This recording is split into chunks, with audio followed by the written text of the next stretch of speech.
المومنین خلیفۃ المسلمین مراد مصطفیٰ صلی اللہ تعالی علیہ وسلم حضرت سیدنا عمر فاروق رضی اللہ تعالیٰ عنہ کو 26 ذی الحج کو زخم لگا تھا، قاتلانہ حملہ آپ پر کیا گیا تھا، اور یکم محرم الحرام کو اسلام کے اس بطل جلیل، اس قائد، اس لیڈر اور دنیا اسلام پر اپنی سیرت کے انمٹ نقوش چھوڑنے والے اس خوبصورت انسان نے دنیا سے پردہ فرمایا۔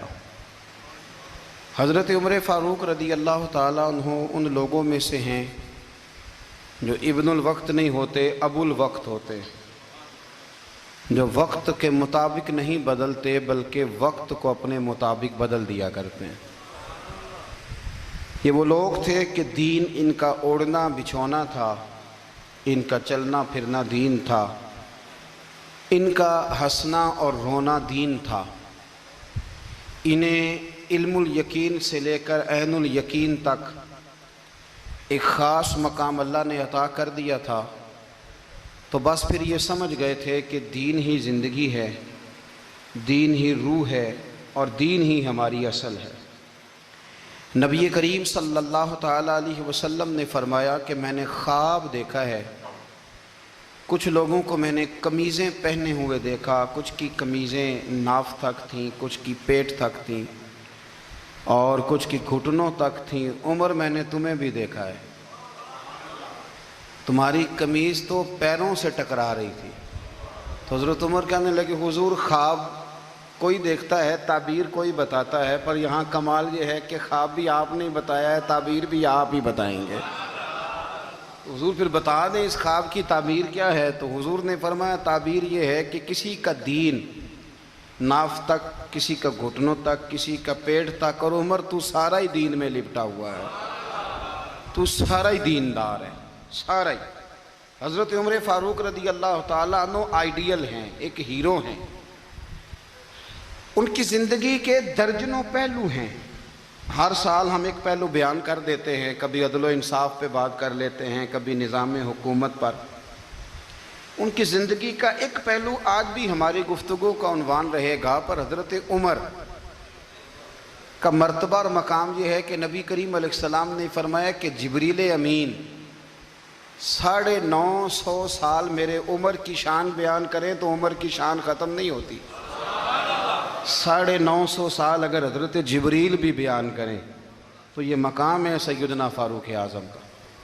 اللہ تبارک و تعالیٰ نے جس طرح سارے نبیوں میں شان حضور کو عطا فرمائی، اسی طرح تمام نبیوں کے حواریوں میں سب سے زیادہ شان حضور کے غلاموں کو عطا فرمائی۔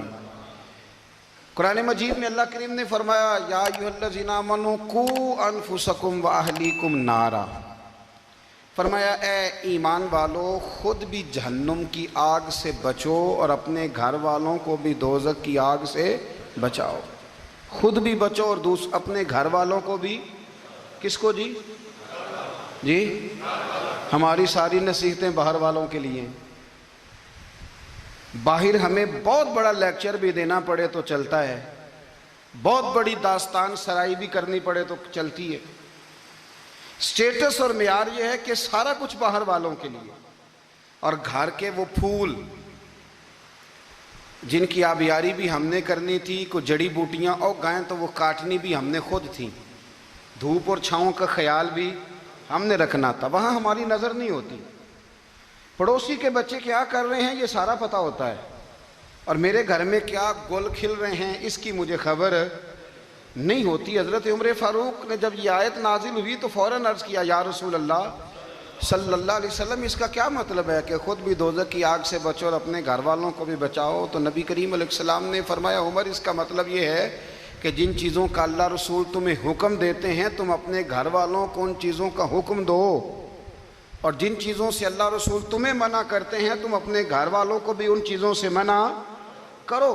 حضرت عمر فاروق کی زندگی میں جو چیز آپ کو بہت زیادہ ملے گی نا، وہ یہ ہے کہ آپ نے جتنا کڑا احتساب محاسبہ باہر والوں کا کیا ہے نا، اس سے زیادہ بڑھ کے اپنا اور اپنے گھر والوں کا کیا. یہ بڑا عجیب معاملہ ہے کہ ہم جتنے لوگ ہیں ہمارا معیار یہ ہے کہ سامنے والا غلط ہے اور میں ٹھیک. یعنی دوسرے کا بچہ گلی میں نظر آ جائے تو اس کی غلطیاں نکلنی شروع ہو جائیں گی. اور میرا بچہ سارا شہر گھوم آئے ایک ٹائر پہ موٹر سائیکل پہ, تو ہم کہتے ہیں کہ ابھی بچہ ہے, انشاءاللہ سیانا ہو جائے گا. اگر ابا جی آج تک سیانے نہیں ہوئے کہ اس کو سمجھا لیں, تو پھر بیٹے کا سیانا ہونا تو ہو سکتا ہے کہ وہ 60-70 سال لگ ہی جائیں. گھر کے اندر جب تک توجہ نہیں ہوتی, اور سب سے پہلے جب تک اپنی ذات پر توجہ نہیں ہوتی, تو والد کا جب تک کردار بچے نہیں دیکھتے جب تک, اتنی دیر تک ان کا تبدیل ہونا ممکن نہیں ہوتا. حضرت عمر فاروق رضی اللہ تعالیٰ عنہ نا باہر والوں کا بھی بڑا سخت حساب کرتے تھے. بڑا ایک گورنر صاحب نے لباس بڑا شاندار پہننا شروع کر دیا تھا, تو حضرت عمر نے اتروا کے نا تو انہیں ٹاٹ کا لباس پہنا کے تو اونٹ چرانے کی ڈیوٹی دے دی تھی. اتنا سخت احتساب کرتے. کسائی کی دکان پر بھی 1-2 گھنٹے کھڑے ہوتے تھے. جو آدمی مسلسل 2 دن گوشت خریدتا تھا نا, فرماتے تھے اس کا ٹیکس بڑھا دو, لوگوں کو دال نہیں مل رہی اور یہ روز گوشت کھاتا ہے. حضرت فاروق اعظم اس کو جزیہ کہا جاتا تھا, یا کچھ اور معاملات ہوتے تو بڑھا دیتے تھے. مسلسل جو 2 دن آدمی گوشت کھاتا تھا, فرماتے تھے مدینے میں غربت ہے, اگر یہ والا نظام تم کرو گے تو غریب لوگ کس کی طرف دیکھیں گے. لیکن اس سے زیادہ بڑھ کر جو ان کی زندگی کا معیار اور سٹیٹس تھا وہ یہ تھا کہ اپنے گھر کا خاص خیال رکھتے, خاص توجہ کرتے. ملک شام سے اور ایران سے کچھ لوگ آپ کی خدمت میں آئے, تو وہاں سے کچھ کنیزیں بھی آئیں. ان کے بادشاہ پیغام لے کے, شاہ ایران کی کنیز کو ملکہ نے کہا کہ نا حضرت عمر کی زوجہ کو دیکھ کے آنا ذرا کس طرح کی ہے. ہمارے ملک میں کیا کہتے ہیں, خاتون اول جی, خاتون, باقی سارے دوؤں میں خاتون اول, ذرا خاتون اول کو دیکھ کے آنا. تو وہ جب آئی نا گھر میں ملنے, تو کہا کہ مجھے میری ملکہ نے کہا تھا کہ عمر کی زوجہ سے, اہلیہ سے ملاقات کر کے آنا. تو حضرت عمر کی اہلیہ نے نا ایک جوڑا کپڑوں کا دے دیا ملکہ کے لیے, اور ایک خوشبو کی شیشی دے دی. اب جب وہ تحفے وہاں بھیج گئے تو اس ملکہ نے نا کچھ سونے کا سامان بھیجا, کچھ زیورات بھیجے, کچھ تحائف بھیجے. جب حضرت عمر کے گھر آئے نا, وہ خادم لے کے آیا, اس نے کہا جی آپ کی اہلیہ نے تحفے بھیجے تھے. تو جواب میں شاہ ایران کی بیوی نے, یہاں جس ملک کا وہ سفیر تھا, انہوں نے بھی یہ بھیجے. تو حضرت عمر فاروق نا وہ تحفے لے کے گھر گئے, تو جا کے کہنے لگے اپنی اہلیہ سے, یہ تو کب سے تحفے تحائف بھیجنے لگ گئی ہے, یہ کب سے نظام شروع ہو گیا؟ تو کہ حضور تحفہ دینا لینا تو ٹھیک ہے, سنت ہے, محبت بڑھتی ہے, تو یہ کوئی قباحت نہیں, اور میں نے اپنی ذاتی استعمال کے لیے جو چیزیں رکھی تھی وہ میں نے دی ہیں.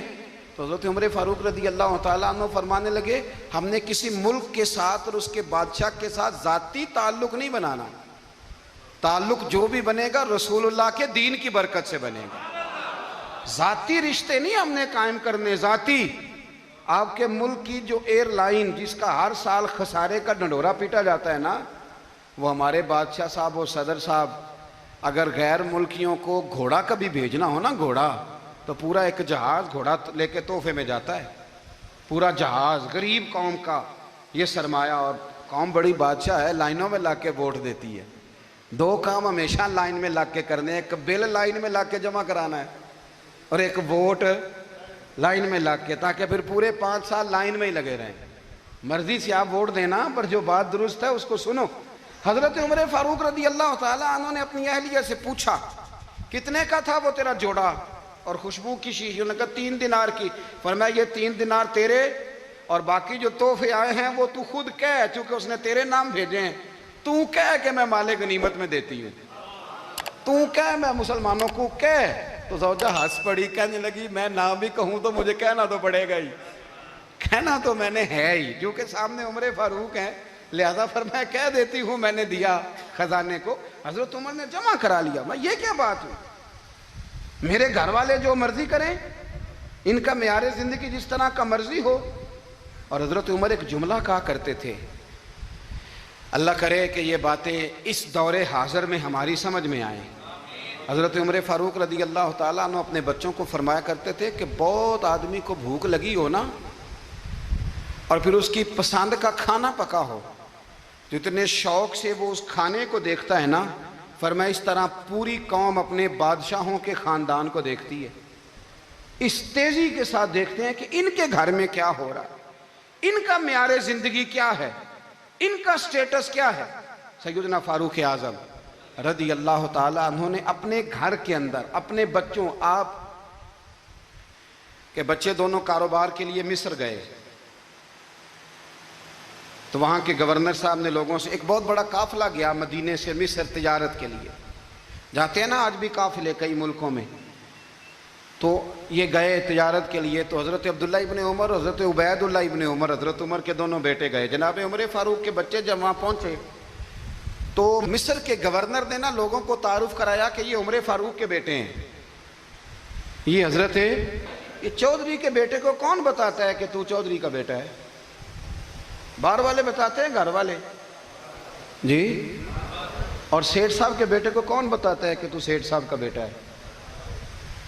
اور مالک کو کون بتاتا ہے کہ تو مالک کا بیٹا ہے اور یہ کرایہ دار ہے؟ یہ کون بتاتا ہے؟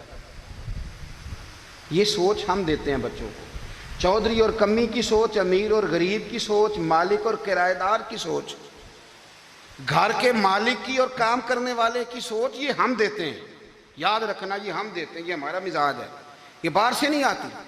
تو کوئی شہزادہ ہے، تو سیٹھ ہے، تو نواب ہے، یہ سوچ باہر سے نہیں آتی، یہ اماں سوچ دیتی ہے، اماں، یہ ابا سوچ دیتا ہے، اور پھر جب تباہی اترتی ہے تو اس کے ذمہ دار بھی باہر والے نہیں ہوتے، گھر والے ہوتے ہیں، گھر والے۔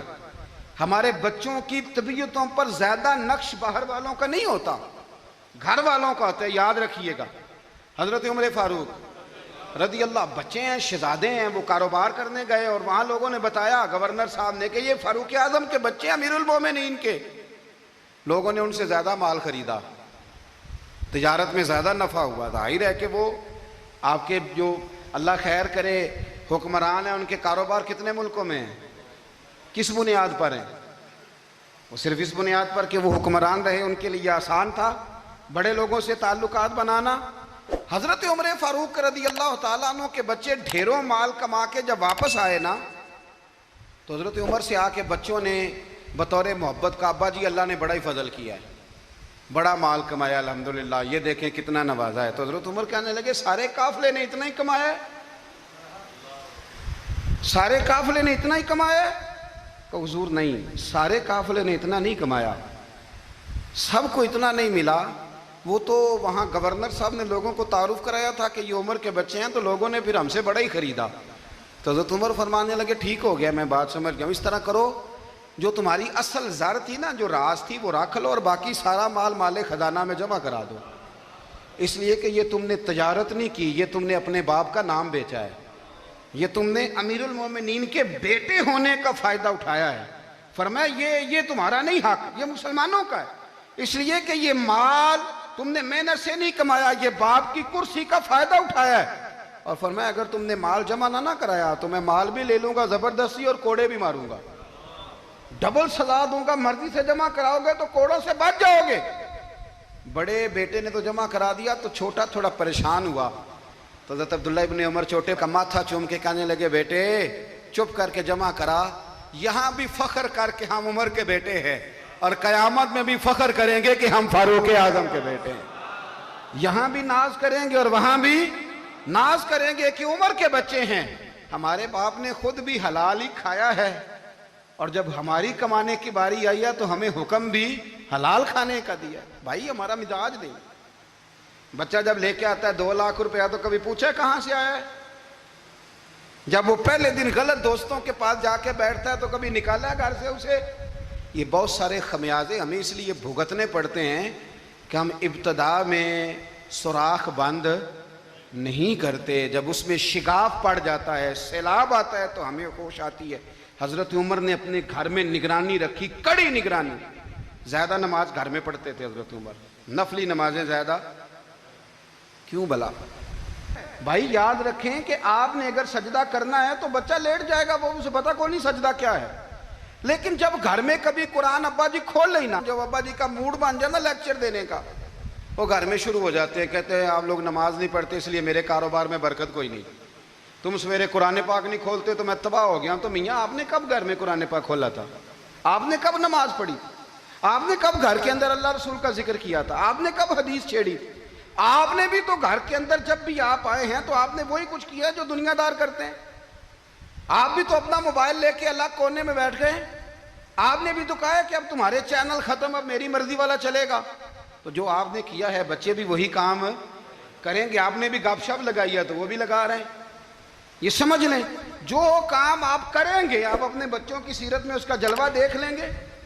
بڑی پکی سی بات ہے کہ آپ کو بچے کی عادتیں دیکھ کے سمجھ آ جائے گی کہ میں بھی یہی کرتا تھا اور یہ بھی. حضرت عمر فاروق رضی اللہ تعالیٰ عنہ وصال فرما گئے تو آپ کے وصال کے بعد حضرت عثمان غنی رضی اللہ تعالیٰ عنہ نے آپ کی ایک بیوہ سے نکاح کیا. حضرت عمر کی ایک بیوہ سے جب وہ آپ کے نکاح میں آئی تو کہنے لگی حضرت عثمان غنی سے کہ حضور نہ تو میں خوبصورت ہوں اور نہ میں جوان ہوں, نہ آپ کی کوئی خدمت کر سکتی ہوں, میرے ساتھ نکاح کرنا سمجھ میں نہیں آیا. کیا شاندار جواب دیا حضرت عثمان غنی نے, کیا خوبصورت جواب دیا. فرمانے لگے میں نے اس لیے نکاح نہیں کیا کہ مجھے تمہارے حسن سے دلچسپی تھی یا تمہاری خدمت کی ضرورت تھی, میں نے تو اس لیے نکاح کیا ہے کہ مجھے بتاؤ عمر فاروق گھر کے اندر اپنے رب کی عبادت کس طرح کرتے تھے, وہ قرآن پاک کس طرح پڑھتے تھے, وہ رویا کیسے کرتے تھے, استغفار کا طریقہ کیا, کس وقت کس انداز میں وہ اپنے رب کو یاد کرتے تھے. اس لیے کہ عمر کئی دفعہ گھر سے آتا تھا تو میں اس کے چہرے پر نور دیکھا کرتا تھا, میں روشنی دیکھتا تھا, ایک معیار دیکھتا تھا. نکاح اس لیے کیا ہے کہ مجھے عمر کی جو گھر کے اندر کی عبادت ہے اس سے آگاہ کرو, تاکہ عثمان غنی بھی چاہتے ہیں اس طرح کے عمل کرو جس طرح کہ عمر فاروق کر کے گئے ہیں. بھائی جب تک ہم اپنے گھر میں وہ توجہ نہیں دیں گے, وہ مزاج دیکھیں نا, ہمارے گھروں میں جب نقشہ پاس ہوتا ہے تو ٹی وی لان بھی اس میں ہوتا ہے, ڈرائنگ روم بھی ہوتا ہے, نماز کی جگہ بھی ہوتی ہے نقشے میں. صحابہ جب گھر بناتے تھے تو ایک مسجد بیت کا نقشہ پاس کرتے تھے, ذہن میں رکھتے تھے کہ یہ کونا نماز کے لیے, وہاں جوتے لے کے کوئی نہیں جائے گا, وہاں نماز پڑھی جاتی تھی, عورتیں وہاں اعتکاف کرتی تھیں. ٹی وی لان تو آ گیا ہے اور گھر کے اندر ٹی وی رکھنے کے لیے تو ایک کمرہ الگ سے بنا دیا گیا ہے, اور اب جو نئے نقشے پاس ہو رہے ہیں اس کے اندر گھروں کے اندر جگہ بنائی گئی ہے جہاں کمپیوٹر رکھے جائیں, اور بچوں کے لیے وائرنگ ہوگی نیچے تاکہ انہیں کوئی مشکل درپیش نہ ہو. یہ ساری چیزیں ہم نے نہانے کے لیے گھروں کے اندر اتنے بڑے واش روم بنائے ہیں کہ لگتا یہ ہے کہ سوائے نہانے کے اور کام ہی نہیں کوئی گھر میں ہوگا. ہر چیز آ گئی, پر اللہ کرے کوئی تفسیر بھی ٹیبل پہ پڑی نظر آئے, کوئی حدیث کی کتاب بھی ٹیبل پہ پڑی نظر آئے. اللہ کرے کہ جس طرح ابا لطیفہ سن کے آتا ہے تو جب تک سنا نہ لے اسے ہضم نہیں ہوتا. اللہ کرے کہ وہ جمعے میں بیان سن کے جائے تو اس کا بھی دل کرے میں اپنے بچوں کو سناؤں. وہ نبی پاک کی کوئی حدیث کہیں سے سنے تو گھر جا کے سنائے. جب تک یہ معیار نہیں بنتا آپ کیسے توقع کرتے ہیں کہ گھر کے اندر اللہ کی رحمتیں نازل ہوں گی؟ آپ یہ کیسے توقع کرتے ہیں کہ گھر کے اندر وہ معیار اور وہ مزاج بنے گا؟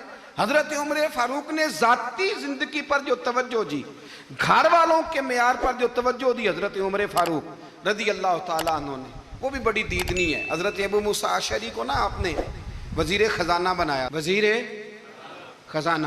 تو حضرت ابو موسیٰ اشعری کہتے ہیں کہ حضرت عمر کو شے خزانے میں رہنے تو دیتے نہیں تھے. ایک دن نا میں صفائی کر رہا تھا اس کمرے کی جس میں خزانہ رہتا تھا. ہمارے تو ملک میں جو جاتا ہے وہ صفائی کر کے ہی جاتا ہے, اللہ خیر کرے. اور خیر معیار بدلتا ہے, جو پچھلی حکومت ہوتی ہے وہ قرضہ اٹھاتی ہے, وہ باہر سے جاتی ہے تو قرضہ لے کے آتی, اور جو نہیں آتی ہے وہ کہتی ہے ہمیں پیکج مل گیا ہے. وہ قرضہ نہیں اٹھاتے, ان کو کیا ملتا ہے, یعنی پچھلی نے قرضہ لیا تھا اور ہم نے, واہ جی واہ کیا خوبصورت انداز ہے, اس کا نام بدل کے نا انہوں نے قرضہ لیا تھا اور ہم نے, میں کہا بڑے شاندار سیانے بندے ہو گئی.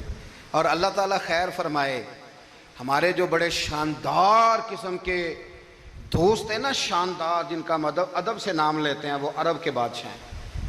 ہم تو عرب خالی کہتے بھی نہیں, عرب شریف کہتے ہیں, عرب شریف. انہوں نے پتہ کیا کیا ہے, انہوں نے اس طرح کیا ہے کہ جو کشمیریوں کا قاتل تھا نا اس کے گلے میں میڈل ڈال دیا ہے. یہی کام وہ کرتے رہتے. انہوں نے پہلے انہیں بلا کے مندر بھی بنوائے تھے, ہمیں کوئی شکوہ نہیں, ان کی زمین ہے, اللہ تعالیٰ توفیق عطا کرنے والا ہے. پر خیال یہ تھا کہ چلو کشمیریوں کے زخم پر نمک نہ چھڑکتے, 2 مہینے انتظار کر لیتے.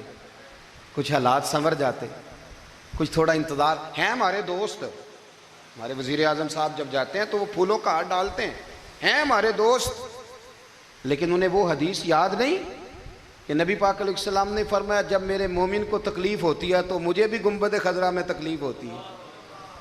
انہیں نہ کشمیریوں کا خون یاد نہیں آیا، انہیں برہان وانی کی کٹی ہوئی لاش یاد نہیں آئی، انہیں 30,000 بیوہ عورتیں 30,000 بیوہ عورتیں یاد نہیں آئی، 30,000 بیوہ عورتیں جن کے سہاگ اجڑ گئے، اور انہیں 1.25 لاکھ یتیم بچہ یاد نہیں آیا جو یتیمی کی زندگی گزار رہا ہے، اور اس کے باوجود بہت بڑے ذمہ دار ہے وہ۔ مجھے پڑھ لینے دو آج احمد فراز کا شعر، وہ ہمارے مکتب کوئی ایسا نہیں کہ وہ مولوی تھا، وہ غیر جانبدار تھا، پر مجھے آج پڑھ لینے دو اس کا شعر، ایک کلیجے کا درد ہے، پڑھ لینے دو۔ اس نے کہا تھا کہ پڑھتا ہوں تو کہتی ہے یہ خالق کی کتاب ہے، مثل یہودی یہ سعودی بھی عذاب، اس قوم کے بارے میں کیا لکھوں فراز، کعبے کی کمائی سے جو پیتے ہیں شراب، کعبے کی کمائی سے جو پیتے ہیں شراب، اس قوم کے بارے میں کیا لکھوں فراز، کہ کعبے کی کمائی سے جو پیتے ہیں شراب۔ میں خیال نہیں آیا تمہارا صرف دین یہ ہے کہ قبریں گرا دو، مزارات گرا دو، فقط یہ دین ہے؟ کوئی نبی پاک کے روزے کی طرف منہ کرے تو اسے مشرک کہو، یہ دین ہے؟ اس کا نام مذہب رکھا ہے تم نے؟ مذہب تو اس کا نام ہے کہ جو رسول اللہ کا نام لینے والا ہے وہ ہمارا یار ہے، اور جو نبی پاک کا نام لینے والا نہیں، ہمارا اس سے کوئی تعلق ہے، یہ دین ہے۔ حضرت عمر فاروق کی سیرت سنا رہا ہوں، حضرت عمر کی۔ حضرت ابو موسیٰ اشعری نے ایک عیسائی کو منشی رکھا تھا، اکاؤنٹ آفیسر حضرت ابو موسیٰ اشعری نے، تو حضرت عمر فاروق بول پڑے، کہنے لگے تمہیں مسلمان کوئی نہیں ملا تھا؟ کلمہ گو نہیں تمہیں نظر آئے؟ کشمیریوں کی لاشیں نظر نہیں آتی؟ ان کا خون بہ رہا ہے، تباہی اتر رہی ہے، اور تم قاتل کو گولڈ میڈل پہنا رہے ہو؟ اور یاد رکھنا جب مسلمانوں کی بچیاں روندی جاتی ہوں نا تو پھر اسلام امن کا درس نہیں دیتا، پھر اسلام جہاد کی بات کرتا ہے، پھر اسلام جہاد کی بات کرتا ہے، جہاد کی۔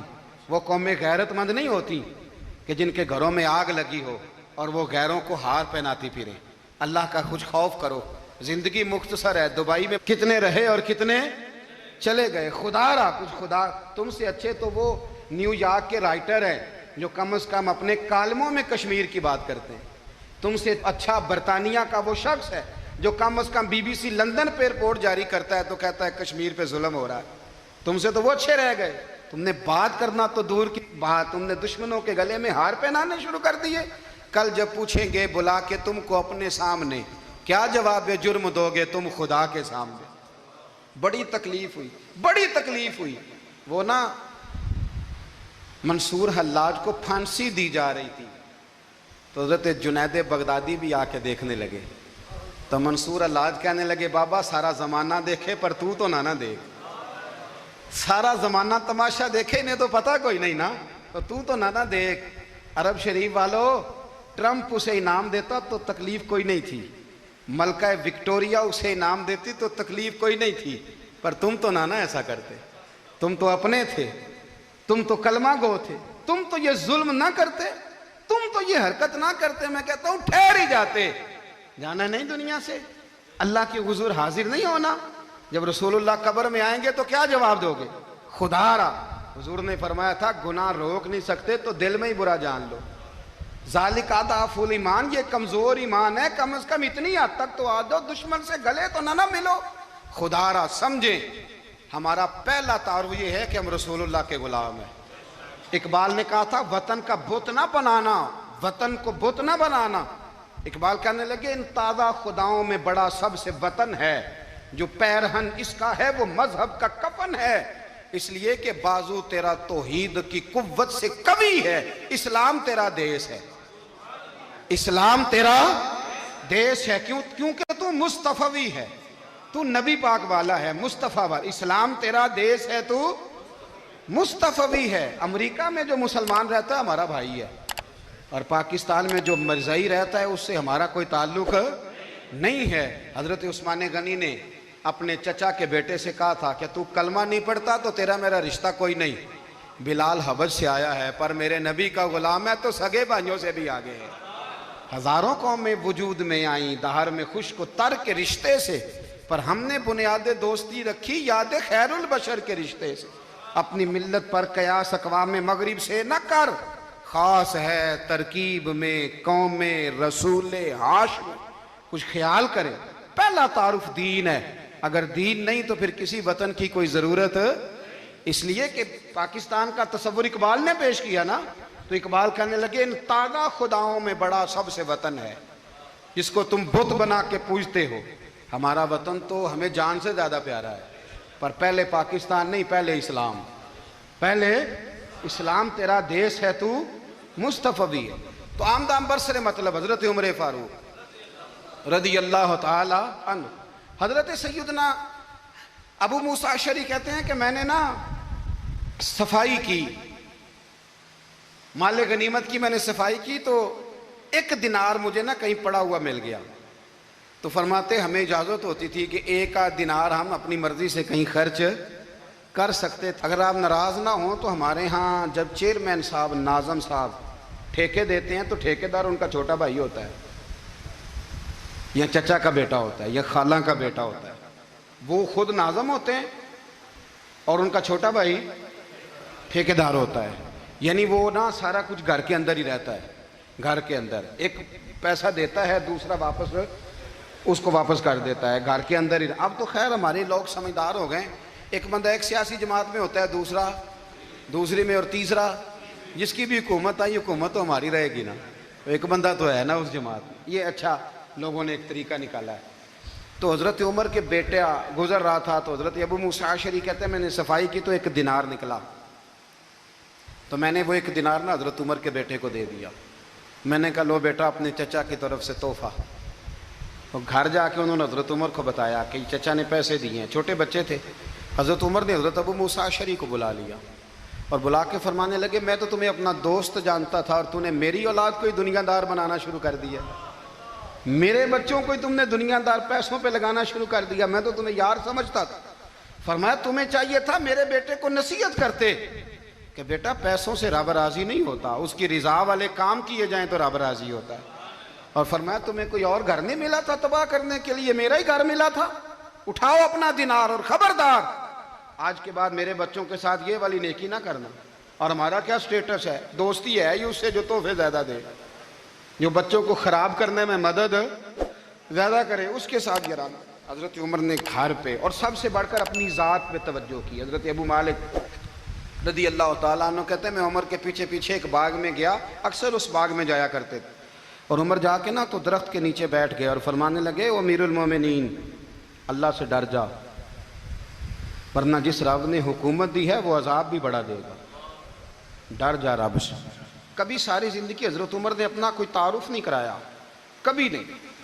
ایک بندے نے آپ کے سامنے تعریف کر دی آپ کی تو فرمانے لگے تو خود بھی ہلاک ہوا اور مجھے بھی ہلاک کر دیا، کیا ضرورت پڑی ہے میری تعریفیں کرنے کی، اتنی دیر میری تعریف میں لگائی، اللہ کا ذکر کرتا رب تجھے ثواب دیتا، حضور پہ درود پڑھتا تو رب تیرے اوپر رحمتیں نازل کرتا، کس چکر میں ہے؟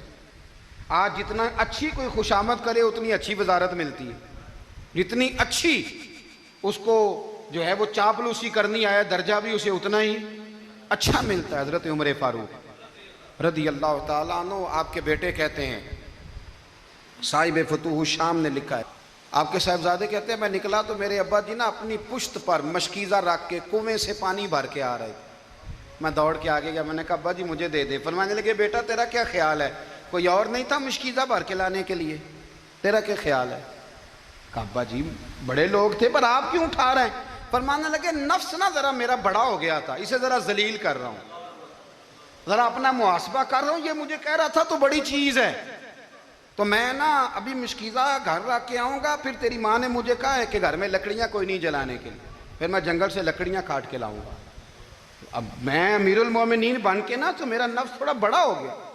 اب یقین کریں ہمارا ہاضمہ خراب ہو جاتا ہے جب تک ہمارا تعارف صحیح نہ ہو، ہمارا تعارف ٹھیک نہ ہو، میں یہ ہوتا ہوں میں وہ ہوتا ہوں، چھوڑ مٹی دیں تے مٹی رہنا ہی، مٹی دیں تے مٹی دیں تے مٹی رہنا ہی، ایویں کادی بلے بلے اج مٹی دے اتے بندیا تے کل مٹی دے تھلے، مٹی دیں تے مٹی رہنے کادی بلے، مجھے پوچھ لو، مجھے جان لو، میرا نام لے لو، میں بھی آیا ہوں، میں بھی ہوتا ہوں، میرا بھی یہ تذکرہ ہے، میں بدکار پرانا خادم، کسے در ملی نہ ڈھوئی، اے تے واصف یار نے نظر جو کی تھی تے واصف واصف ہی ہوئی۔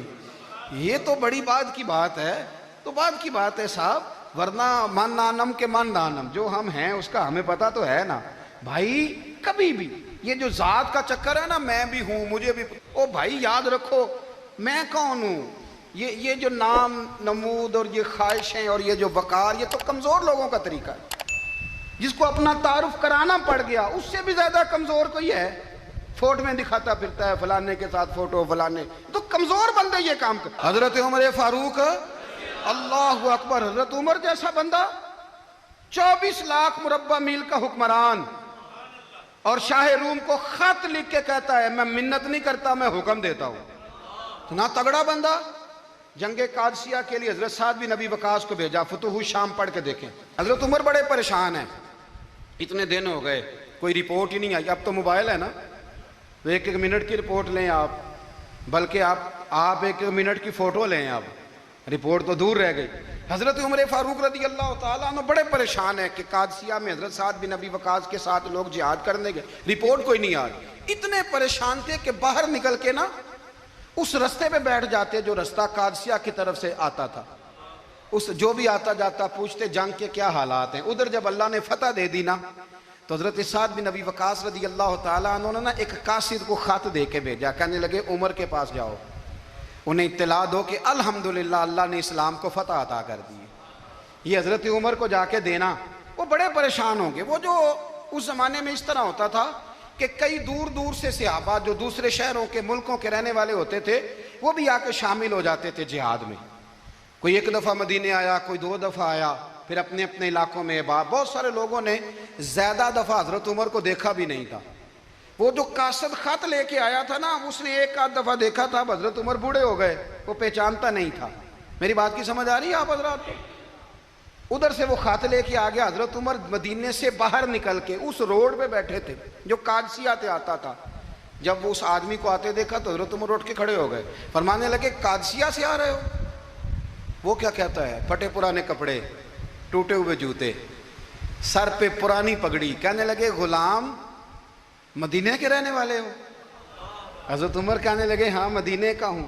کہا میں قادسیہ سے آیا ہوں، الحمدللہ اللہ نے اسلام کو فتح دے دی ہے، الحمدللہ کفر کی کمر ٹوٹ گئی ہے۔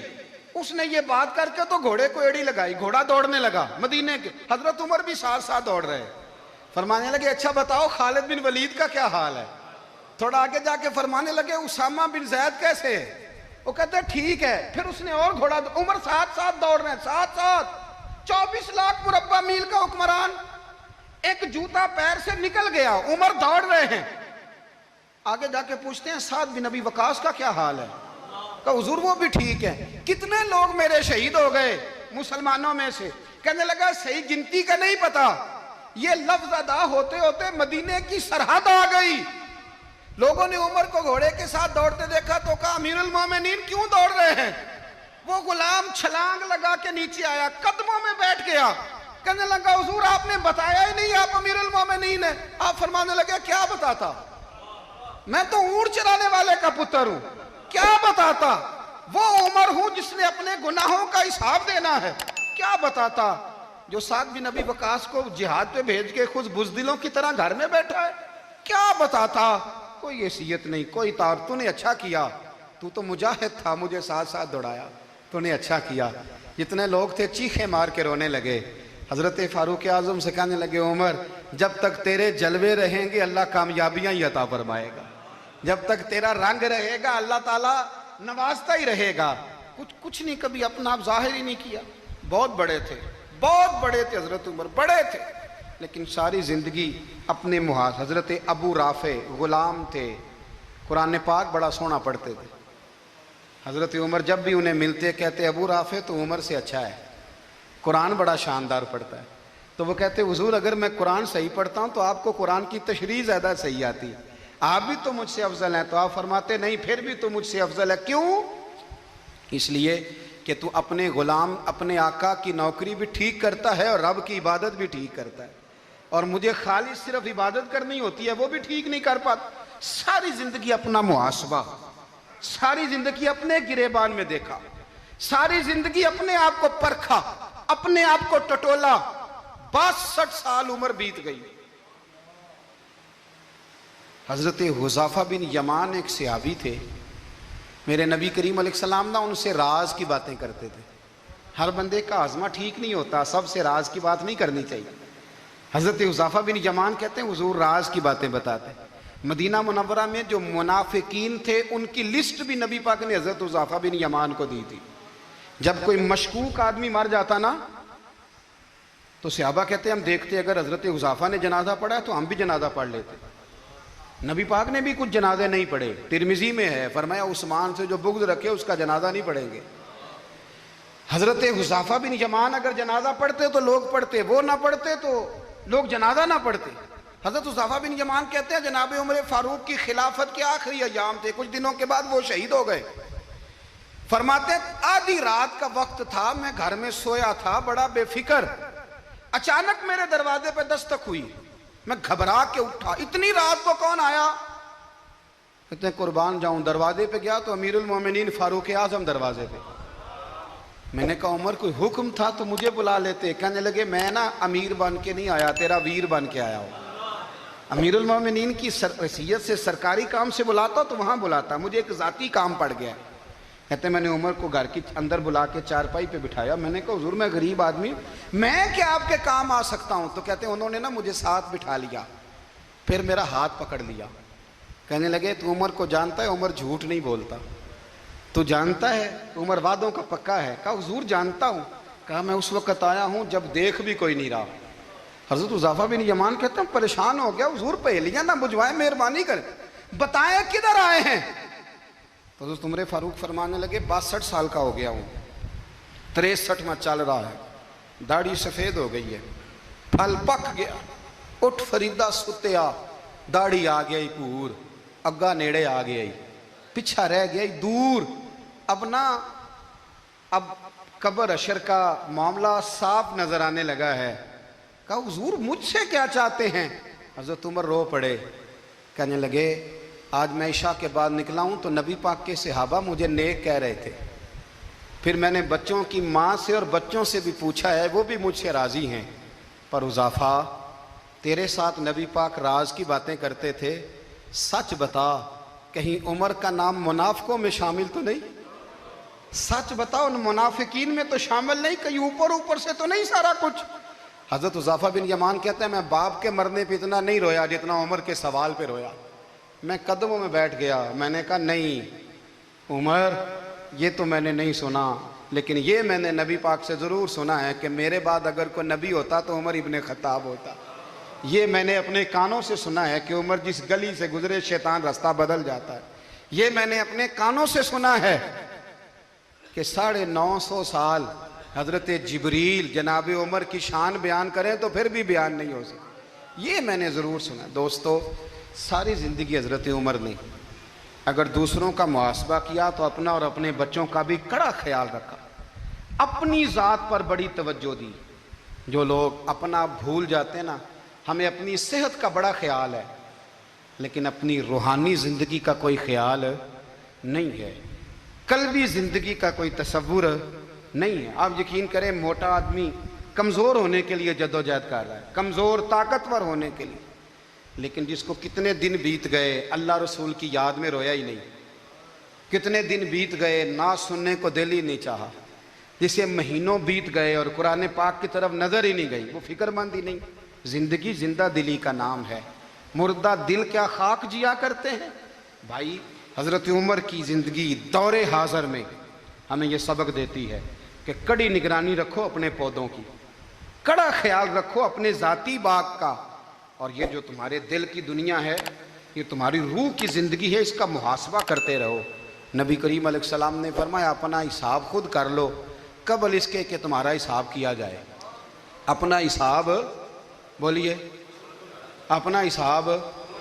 ہم ساری دنیا کا حساب کرتے پھرتے ہیں، کوئی کہاں سے کماتا ہے کہاں کھاتا ہے، پر اپنا حساب حضور نے فرمایا حساب کر لو قبل اس سے کہ تمہارا حساب مولا علی فرماتے ہیں نماز پڑھ لو قبل اس کے کہ تمہاری نماز پڑھی جائے، نماز پڑھ لو قبل اس کے کہ تمہاری، اپنا محاسبہ کریں، تھوڑا سا نا اوپر دائیں بائیں دیکھنے کی بجائے تھوڑی سی گردن جھکا کے نا، درویش کہتے ہیں برے بندے نو میں لبن ٹریا تے جگ تے ملیا نہ کوئی، اپنے اندر چاتی پائی تے میتھوں برا نہ کوئی، تھوڑی سی نا، تھوڑی سی اپنی طرف توجہ دیں۔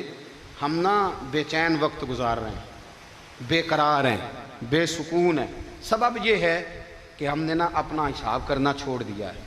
حساب کرو گے، بے حساب تو بندہ روٹی کھا لے تو بیمار ہو جاتا ہے، اور اگر زندگی بے حساب گزرے، گناہوں کا حساب ہی نہ کیا جائے، تقوی کی طرف توجہ ہی نہ کی جائے، تو پھر زندگی دشوار ہو جاتی ہے۔ اور اللہ پوری امت مسلمہ کو ایک حضرت عمر فاروق رضی اللہ تعالیٰ عنہ کے طریقے پر چلنے والا لیڈر عطا فرما۔